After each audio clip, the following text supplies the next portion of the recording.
Los Angeles is implementing we're told they're going to implement a 4% cap on annual rent increases. How's that going to affect real estate in LA? Those prepared, presented, and priced correctly are still moving fast, and the longer you wait, the more you'll pay. California's housing market, once an unstoppable juggernaut fueled by tech money, pandemic migration, and a national obsession with square footage, is now facing a reality it hasn't seen since the darkest days of the Great Recession. The numbers are grim. So grim, even seasoned analysts are sounding the alarm. Nick Gurley, a real estate analyst with a flair for explosive declarations, practically set the internet ablaze when he said, "No one is buying homes in California." Hyperbole? Maybe. And for so long, people said, well, that's okay that it doesn't make sense because interest rates are low and there's all these wealthy people who work in tech who are just going to buy these homes. But when you look at the data from Realtor.com showing sales sitting just below Great Recession levels, it becomes clear he might not be exaggerating by much. This is a market where mortgage rates hovering just under 7% are keeping buyers locked out, where home prices still feel astronomically high, and where economic uncertainty, fueled in part by ongoing tariff drama from the Trump administration, has pushed potential homeowners into a state of paralysis. And with 4 straight months of dramatic inventory increases, California isn't just leaning toward a buyer's market, it's diving in headfirst. The irony is almost cinematic, because it wasn't supposed to be this way.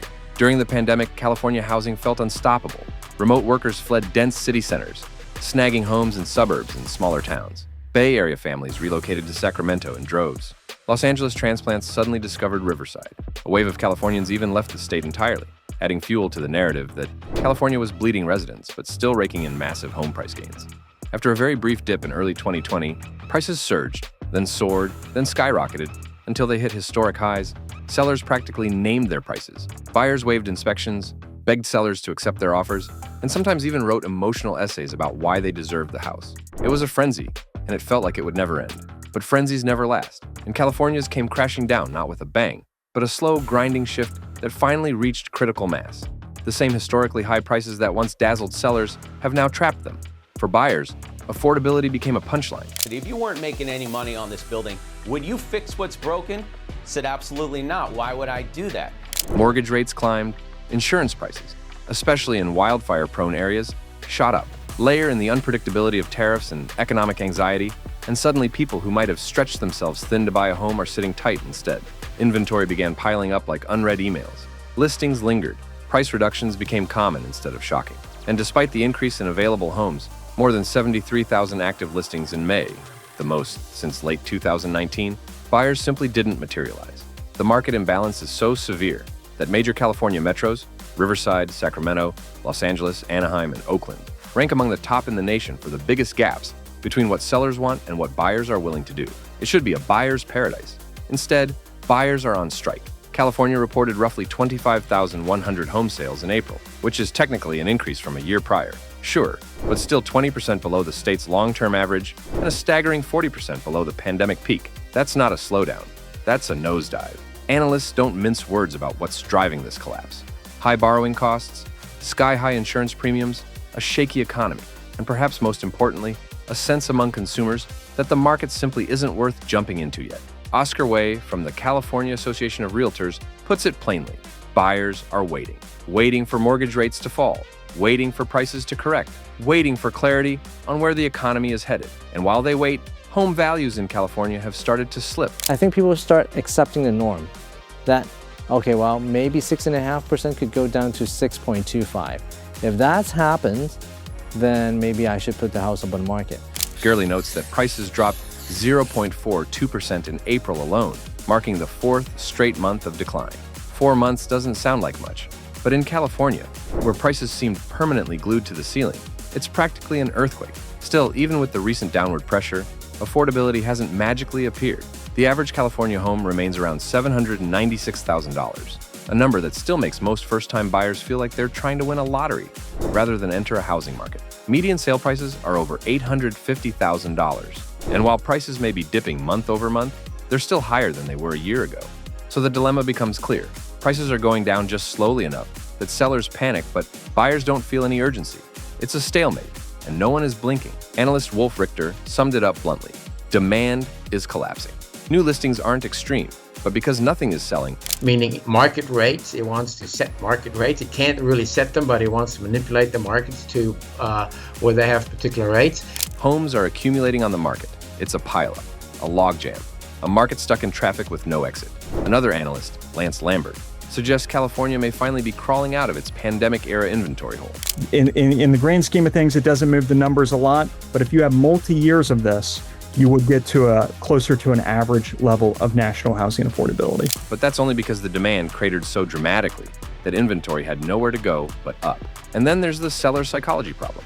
Redfin's Asad Khan describes a market where the balance of power has undeniably shifted toward buyers, but many sellers refuse to accept it. They still think their home is special. They think they'll get top dollar. They think the frenzy of 2021 is still alive somewhere. But the longer their listings sit, the more reality creeps in. Eventually, expectations reset. They always do.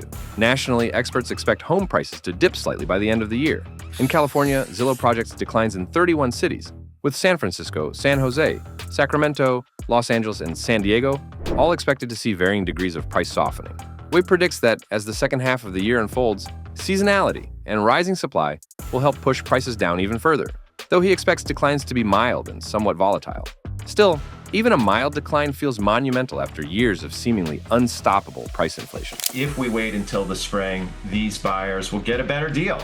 But while most of California is stuck in a self-inflicted housing crisis, too little supply, too much red tape, too expensive to build, one city has dared to break the mold: Long Beach. Yes, Long Beach, the port city with the hybrid identity nobody could ever fully define. Part beach town, part industrial powerhouse, part historic neighborhood wonderland, and apparently part housing policy superhero. While the rest of the state wrestles with stagnation, Long Beach is defying the odds with record-breaking housing construction, innovative zoning reforms, and community support that most cities can't even dream of. It's delivering thousands of new homes, high-rise apartments, small lot developments, ADUs, adaptive reuse projects, across every corner of the city. And I think when you look at the city of Long Beach, they identify this as a need.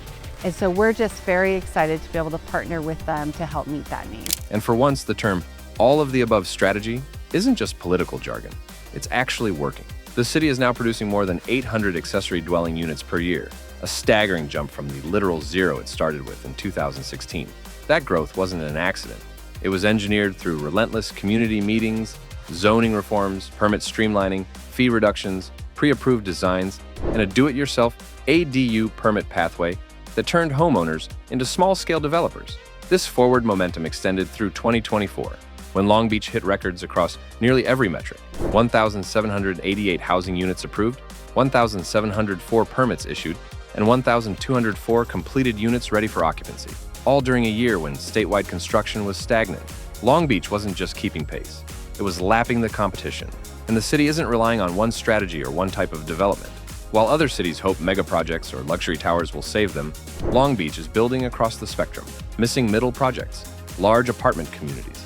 Will now have access to housing. That's 50 families that were originally housing insecure or at the brink of homelessness or previously homeless will now be able to live with dignity here in our Central Long Beach community. Affordable housing supported by millions in city investment, townhomes designed for multi-generational families, a DUS in backyards across the city, downtown high-rises, uptown revitalization projects that transform neglected corridors into real housing opportunity. Developers took notice quickly, sometimes within months. One of the best examples is the Artesia Boulevard project from Urban Pacific Group, a 5-unit development designed for large families. No subsidies, no endless planning nightmares, just zoning capacity, clear rules, and a city actually willing to say yes.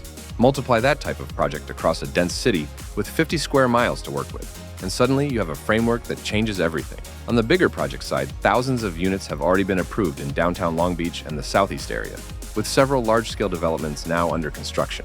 We're partnering with Meta Housing to build 163 additional units of 100% affordable housing right here on Long Beach Boulevard. Holland Partner Group has already broken ground on a 281-unit project near Alamitos Bay, which, after years of rising interest rates and construction slowdowns, signals that confidence is returning to the market, at least in the areas where Long Beach has laid the groundwork. Affordable housing isn't an afterthought either. Long Beach has invested tens of millions into restricted income developments. Take the 26.2 apartments. a 77-unit project built on a forgotten office building site and designed to house formerly homeless individuals and families. 77 families will be lifted up with wraparound services, and these are people who were previously experienced homelessness in our city or at the brink of homelessness in our city. The city didn't just write a check, it partnered on engineering challenges, ranging from oil well sites to seismic considerations. Developers who work in multiple cities have openly praised Long Beach as one of the only places where the city staff actually behaves like collaborators rather than gatekeepers. And here's the part no one expects: the rent relief. While renters across Southern California continue to face steep price increases, Long Beach's rent growth has modestly cooled thanks to sheer supply. We need to make sure that when we think about affordable housing, we're really thinking about how we're positioning a more economically stable Long Beach for the future. Years of reforms, building, and strategic planning have finally created breathing room. Nothing dramatic, nothing shocking, but enough to demonstrate a simple truth. When cities actually build housing, rents stop climbing like rockets. Long Beach's holistic approach extends past construction, rental assistance, legal support for tenants, first-time homebuyer programs, senior home repair grants. It's all part of the ecosystem. Housing is treated as a system, not a single problem with a single solution. 6.2, it's affordable housing. It's set aside for people that have been experiencing homelessness. There's 77 units. It's a city that, quietly and persistently, has decided people deserve places to live. The results speak for themselves. And perhaps the biggest lesson is this: Long Beach isn't magic. There's no mystery, no golden loophole, no special advantage. What it has is leadership willing to make long-term decisions, community involvement instead of community obstruction, planning departments that innovate instead of stonewall, policies that invite development instead of stopping it at the border, a unified belief that the crisis is real and solvable. As California stares down a housing market tipping into a buyer's advantage, with prices softening and demand evaporating, the state is caught between past mistakes and future possibilities. And in the middle of that tension stands Long Beach, quietly and methodically, building a future the rest of the state desperately needs. Number one in the Long Beach area for the last 14 years. And it's given us an unmatched understanding of what buyers and sellers are looking for. A future where supply meets demand. A future where affordability isn't a myth. A future where cities don't point fingers, they pour foundations. California may be entering a new era of price corrections, shifting expectations and power dynamics that favor buyers for the first time in years. But if the state wants real, lasting change, it might need to take a page, no, the entire playbook from Long Beach. Because while the rest of the state debates, delays, and revisits the same old battles, Long Beach is out there doing the work, approving the projects, and proving what's possible. And for any city serious about solving its housing crisis, the message is loud and clear. Steal Long Beach's ideas. Steal all of them. Because the Golden State can't afford to wait for another market shift, another dramatic cycle, or another crisis to pass. Homes don't build themselves, and California is running out of time.